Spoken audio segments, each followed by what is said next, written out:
Bonjour à tous, nous voici de nouveau pour ces petites vidéos pour essayer de vous faire comprendre et de vous faire entrer mieux dans les cérémonies de la Semaine Sainte.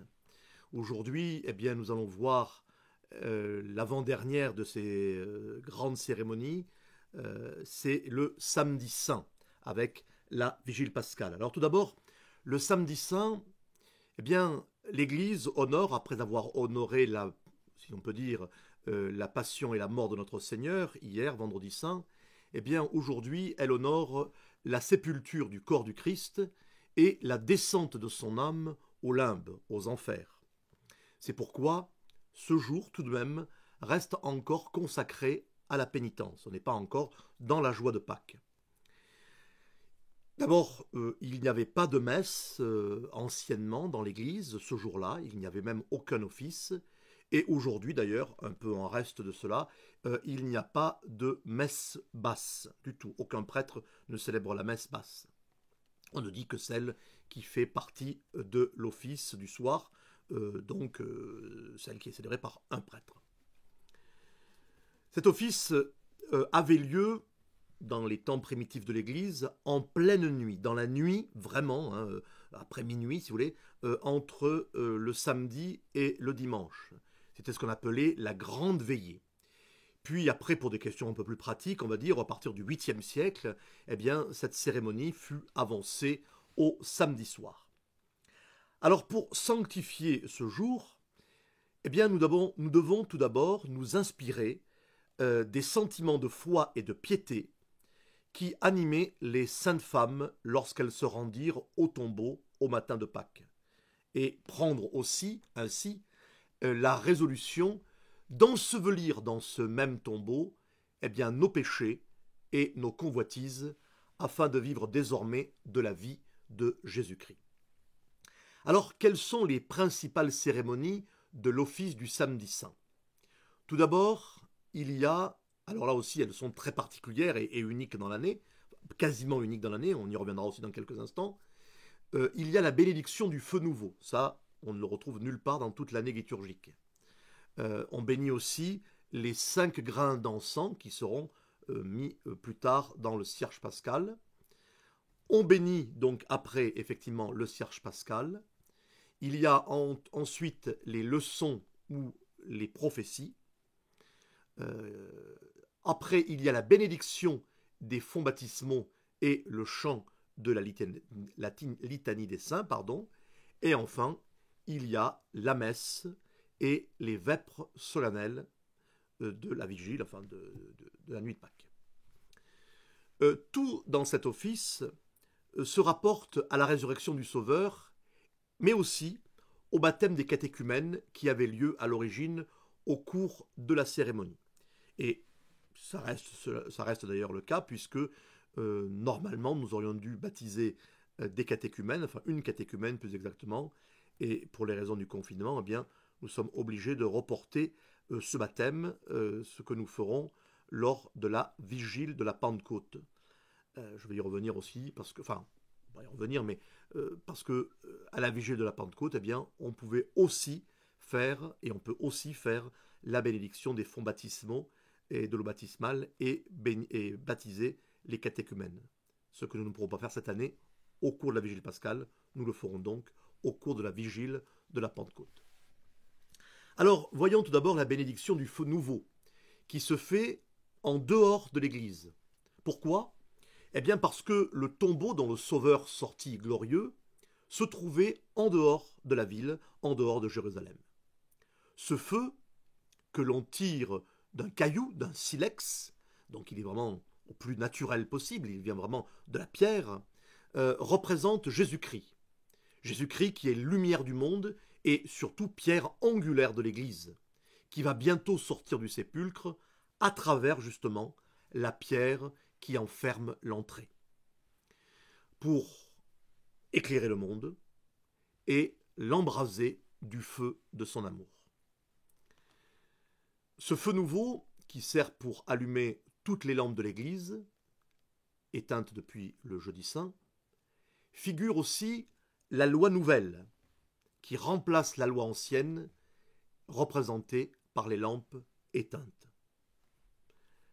Le célébrant, après avoir béni le feu, va bénir encore 5 grains d'encens qui ont la forme de pommes de pin,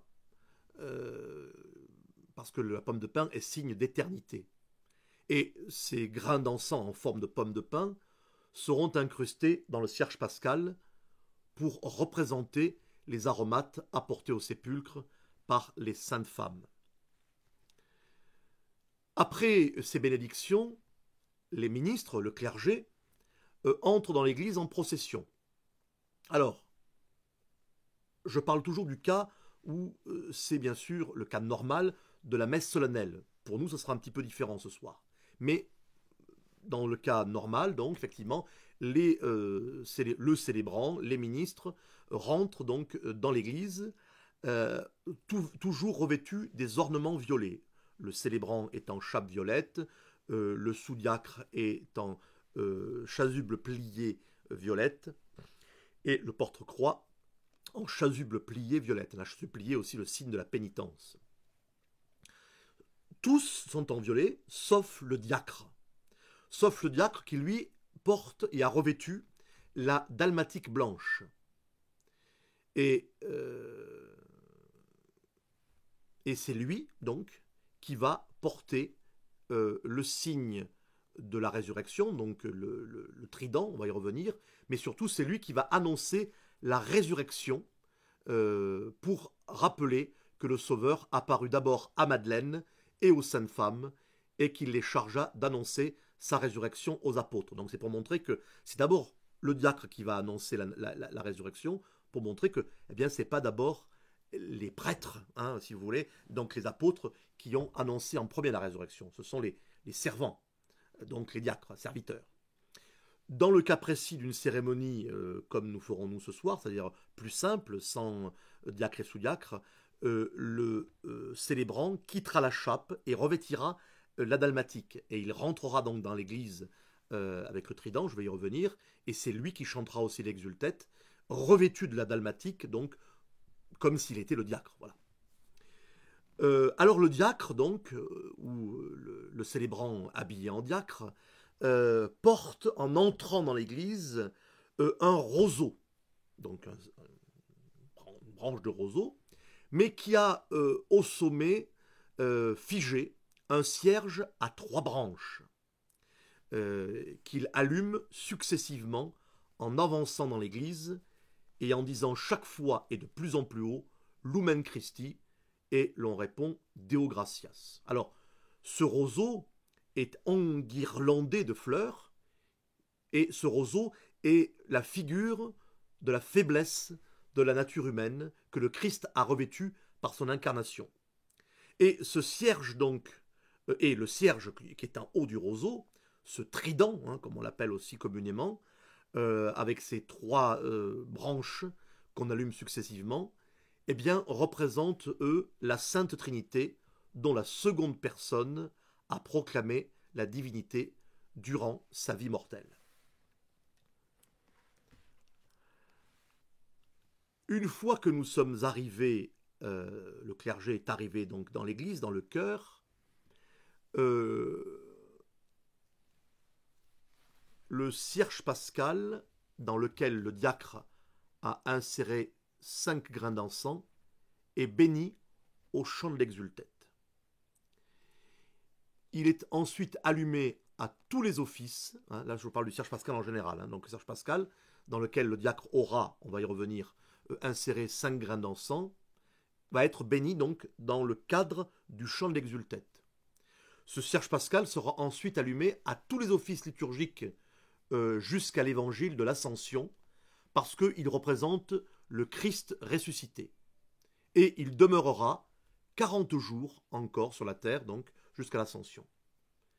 Le cierge pascal figure aussi la colonne de nuée qui guidait les Hébreux dans le désert. Et c'est la raison pour laquelle eh bien, on le portait souvent, et c'est une belle tradition peut-être à réintroduire, en tête de toutes les processions durant le temps pascal, comme nous le ferons tout à l'heure, on le ferait tout à l'heure, lors de la bénédiction des fonts baptismaux. Alors, revenons donc à l'exultète. Donc, une fois que le clergé est arrivé dans le chœur, le diacre va chanter l'exultète. C'est une très belle composition qui est un peu le symbole de la Vigile pascale, qui est lyrique et qui célèbre les victoires de notre Seigneur sur la mort et sur l'enfer, et aussi les bienfaits de la rédemption. Cette exultète est attribuée à saint Augustin et il se chante à peu près sur le ton de la préface. Son chant sera interrompu à 3 reprises. La première fois pour insérer dans le cierge pascal en forme de croix les 5 grains d'encens, bénis précédemment, qui représentent les aromates. Ces 5 grains d'encens figurent aussi les 5 plaies de notre Seigneur Jésus-Christ. Et je vous rappelle donc qu'ils sont en forme de pommes de pin, signe de l'éternité, et traditionnellement aussi, on les peint de couleurs différentes. Les 4, on en peint 4 en couleur argent, qui représentent donc les plaies des mains et des pieds du Christ, et le cinquième un grain d'encens, est peint ou de couleur dorée, et que l'on met donc au milieu, dans cette forme de croix, on le met au milieu, et il représente le cœur de notre Seigneur. Ils sont aussi un souvenir de la bénédiction du cierge, comme les croix gravées dans les piliers des églises rappellent la consécration des églises. Vous savez que quand une église est consacrée par un évêque, avec notamment en faisant une onction d'huile sainte sur les piliers, eh bien on a laissé graver, si vous voulez, sur les piliers des croix pour rappeler cette consécration. Eh bien ces 5 grains d'encens que l'on laisse sur le cierge pascal sont aussi un rappel de la bénédiction du cierge pascal. Le diacre va s'arrêter une seconde fois dans le chant de l'exultète pour allumer, cette fois-ci, le cierge pascal, figurant ainsi la résurrection de Sauveur. Il l'allumera avec le roseau qui aura été auparavant fiché dans une sorte de rocher, montrant ainsi que le rocher symbolisant un peu le Golgotha, symbolisant la mort, et bien que par la résurrection du Christ, qui symbolise aussi ce trident, eh bien, la mort est vaincue.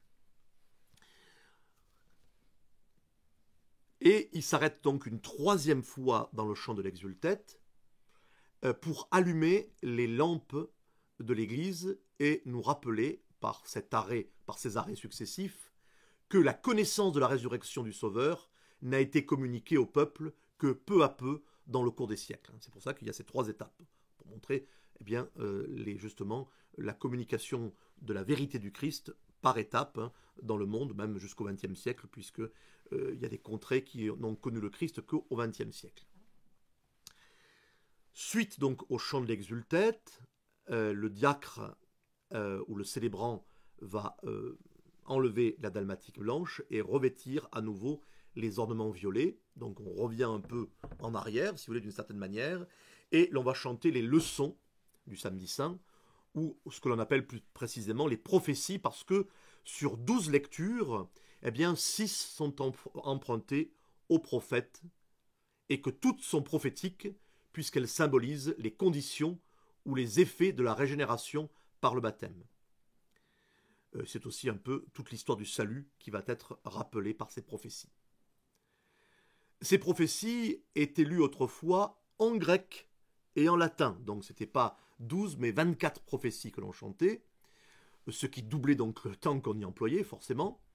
Et cette lecture qui se faisait pendant les dernières préparations des catéchumènes, de ce qu'on appelle un peu les scrutins, si vous voulez, ce que l'on fait nous maintenant dans l'après-midi du samedi saint, tout ceci se faisait donc dans la cérémonie du samedi saint, eh bien pour faire patienter un peu tout le monde, on chantait ces prophéties avant la réception du baptême, afin d'occuper les fidèles finalement.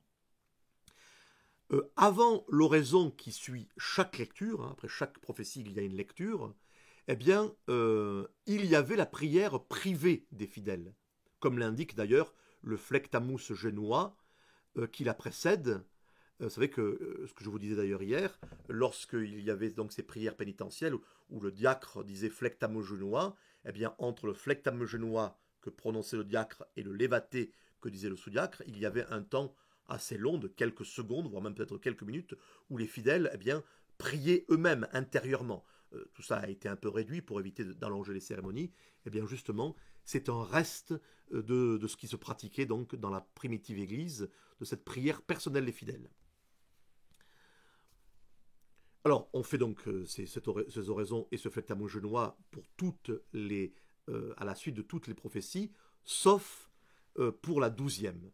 Et là, on ne fléchit pas le genou, après cette leçon, parce qu'elle raconte l'impiété de Nabuchodonosor, et qui, pour protester contre l'idolâtrie du roi, et rappeler le noble refus des 3 jeunes Hébreux de se prosterner devant la statue d'or. Donc là, eh bien, on ne fait pas de prostration de flectamogénois pour protester contre cet acte d'impiété de Nabuchodonosor qui va faire massacrer les 3 jeunes Hébreux qui avaient donc refusé de se prosterner devant son idole d'or.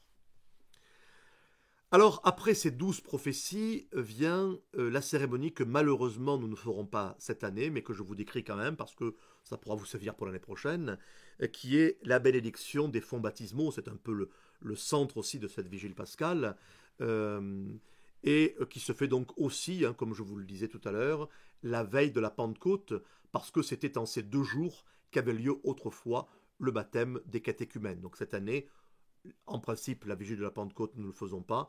Eh bien là, nous le ferons exceptionnellement cette année et nous baptiserons aussi nos catéchumènes. Alors, on se rend aux fonts baptismaux et en procession. Et c'est une procession extrêmement solennelle qui va avoir lieu. Le cierge pascal est en tête.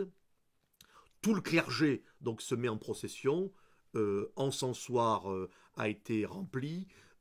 Tous les enfants de chœur, tout le clergé part donc en une procession extrêmement solennelle dans une demi-pénombre jusqu'aux fonts baptismaux.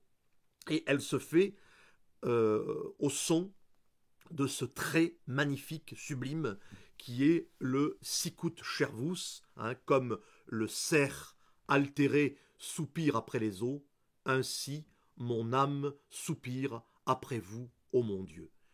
Ce sicut chervus est composé bien sûr en grégorien, mais a donné lieu à des compositions sublimes, dont l'une des peut-être des plus sublimes, qui reste un des, à mon avis, des chefs-d'œuvre de la musique polyphonique catholique. C'est le sicut chervus de Palestrina, qui avait été composé pour la chapelle Sixtine, puisque Palestrina était le maître de la chapelle Sixtine, et c'est de tradition ce sicut chervus que nous chantons tous les ans à Saint-Just.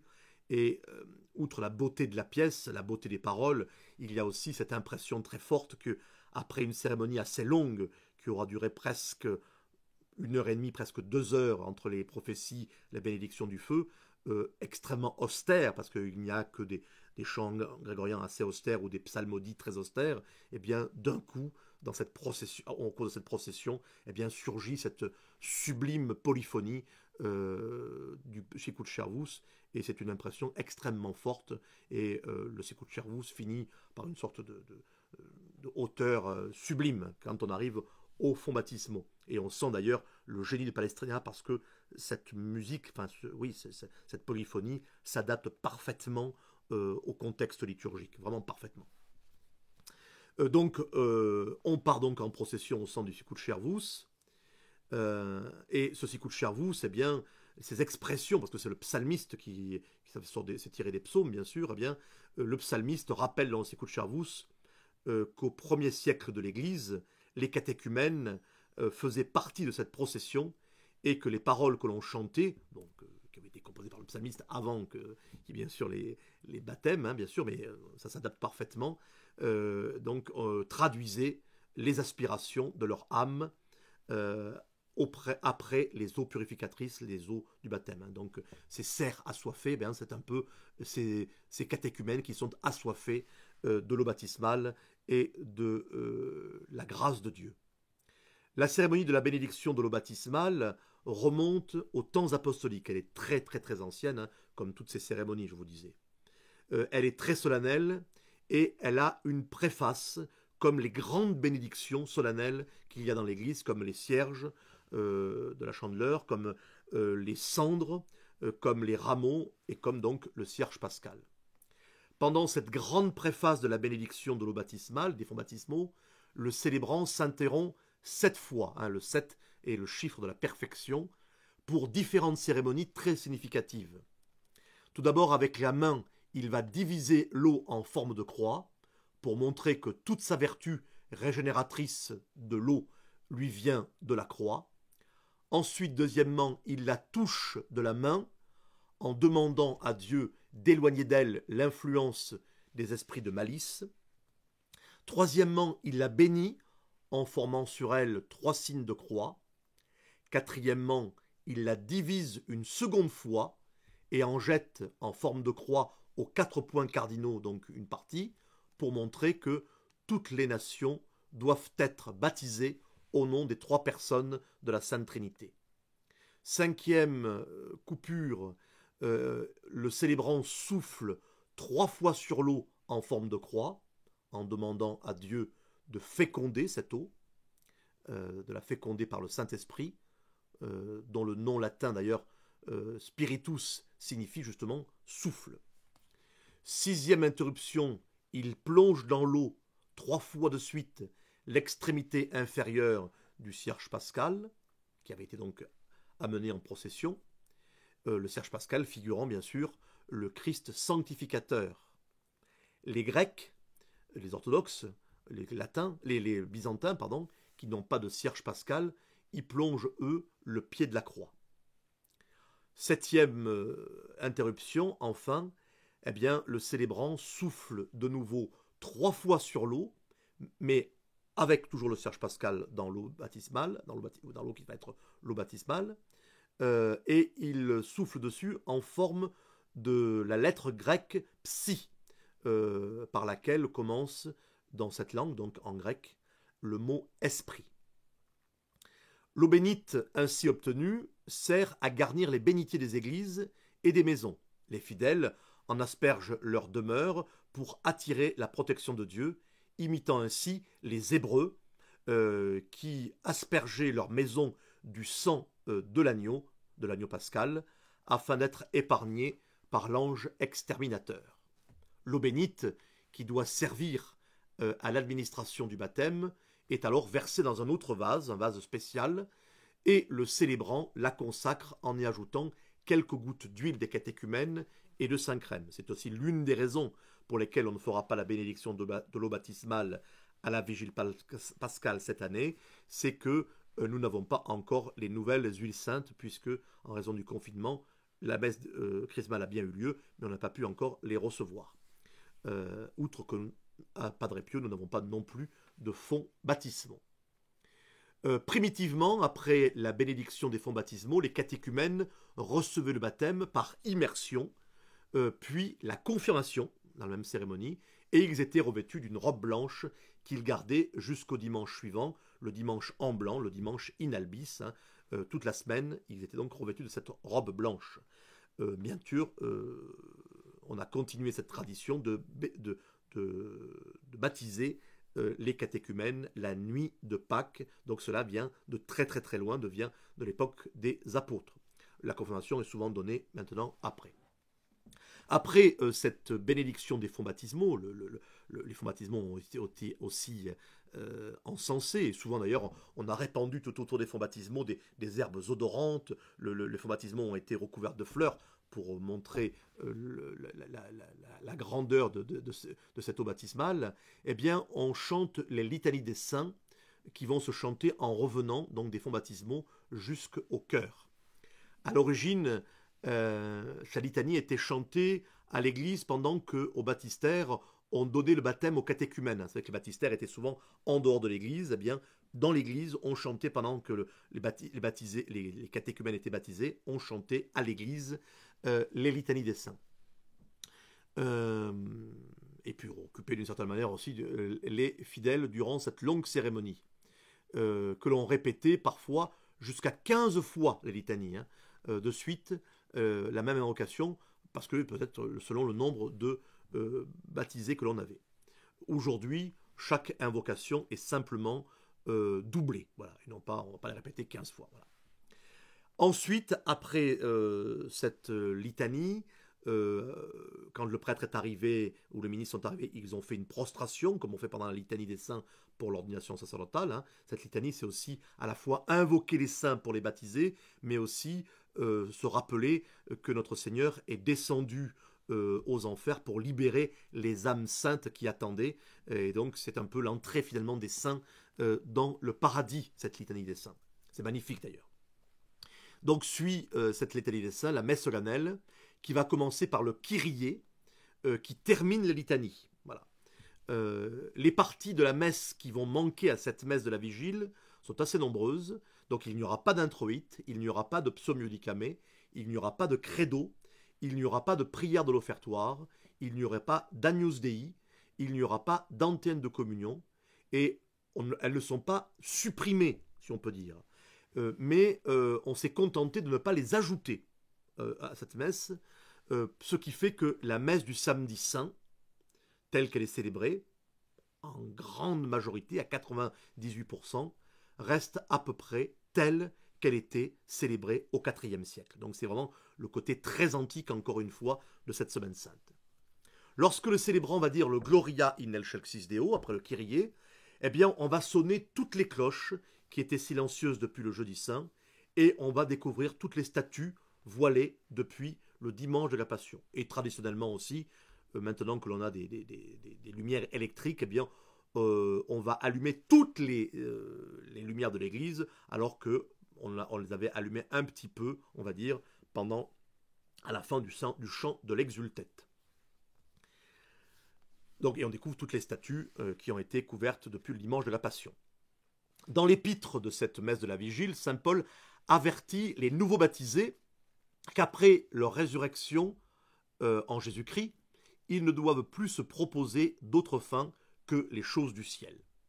Après l'épître, le célébrant entonne l'Alléluia, qui est l'acclamation de triomphe et de joie qui avait cessé depuis le dimanche de la Septuagésime, mais au chant de l'Alléluia succède tout de même le trait qui est propre aux périodes de pénitence, qui est justement l'expression de tristesse parce que notre Seigneur Jésus-Christ ne s'est pas encore montré vivant et glorieux à tout le monde, enfin aux humains, on va dire. Aux vivants.